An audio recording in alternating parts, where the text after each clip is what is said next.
வக்கீல சாப்பிடும்போது என்ன திருப்பி இல்ல லாப்படி பார்த்தா தவித சாப்பாடு 4 பிச்சைக்கார பரதேசிகளுக்கு தான் போடணும். அதனாலதான் உங்க எல்லாரையும் உட்கார வச்சு போடுறாங்க. அந்த 4 பிச்சைக்காரங்கள் நீங்களும் ஒருத்தர். மகாராஜா, எனக்கு ரொம்ப நாளா ஒரு சந்தேகம். இலையிலேயே முதல்ல உப்பு வைக்கிறாங்க. அதுவா?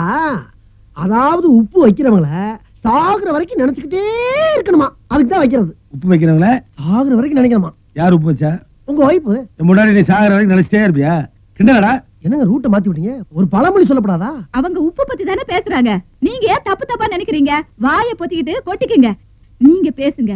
மீனாட்சி, நீங்க வா, போய் அந்த பாயசத்தை எடுத்துட்டு வா. ஏன்னா நம்ம நாட்டுல இப்படி திவசம்லாம் செய்யறமே, வெளிநாடுகள்ல இதே மாதிரி யாராவது செத்துக்கிட்டு போனா திவசம் செஞ்சு காக்காய்க்கு சோறு வைப்பாங்களா? அண்ணே, ஏன்னு அழுகுற? சாப்பிட விட மாட்டேங்கிறியாடா? அதுக்கு அழுகுற? அதுக்கு மட்டும் இல்ல, ஒரு மனுஷன் செத்து போயிடுறான், அதை நினைச்சு கொஞ்சம் கூட வருத்தப்படாம வருஷம் அதே நாள் அன்னைக்கு எல்லாத்துக்கும் இப்படி வடவாயசத்தோட சாப்பாடு போடுறாங்களே, என்ன பழக்கம் இது? மீனாட்சி 4 வருஷமா நம்மளுக்கு இப்படி சாப்பாடு போட்டுருக்கு. நாமளும் கொஞ்சம் கூட வெக்கம் இல்லாம ராங் சென்டிமெண்ட்டா சாப்பிட்டு இருக்கோம். அந்த பொண்ணுக்கு வேற ஒருத்தனை பார்த்து மறுமணம் பண்ணி வைக்கலாம் அப்படின்னு யாருக்கா தோணுதா? அதை நினைச்ச வந்துருச்சு. தயவு செய்து பேசாம சாப்பிடுறீங்களா? அதை பத்தி அவன் பேசாத. அவனுக்கு பிடிக்காது, அவனுக்கு பிடிக்காது.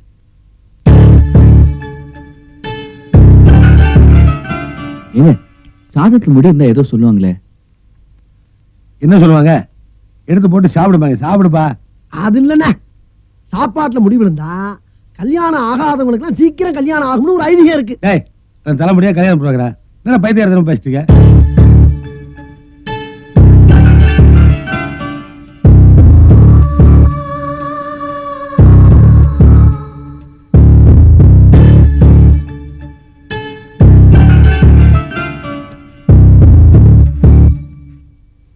என்னடா ஜீவா, வழக்கம் போலதானா?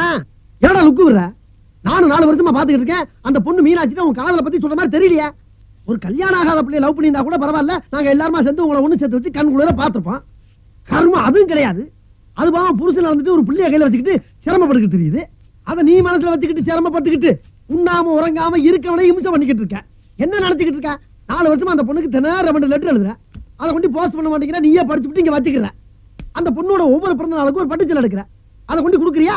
அது கிடையாது, பொட்டியில வச்சு பூட்டிக்கிற.